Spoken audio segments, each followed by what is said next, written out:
बिस्मिल्लाहिर्रहमानिर्रहीम। अस्सलाम वालेकुम। इंसाफ न्यूज़ रूम में खुश आमदीद। मैं हूँ डॉक्टर मोहम्मद फ़ारूक। अब कुछ खेल के मैदान से खबर शामिल करते हैं। गुजरात से हमें रिपोर्ट किया है मैडम इफ़रा सबा बट ने। जनाब पब्लिक स्कूल और कॉलेज हाफिज़ हयात गुजरात में स्पोर्ट्स बोर्ड के लिए क्रिकेट टीम के लिए ट्रायल्स का इनकाद किया गया।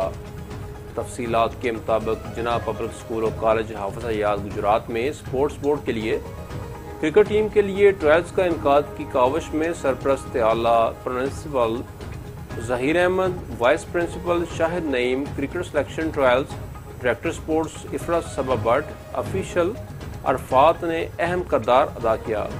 खिलाड़ियों ने ट्रायल्स में भरपूर शिरकत की और खेल के मैदान में अपनी कारकर्दगी का खूब मुजाहरा किया।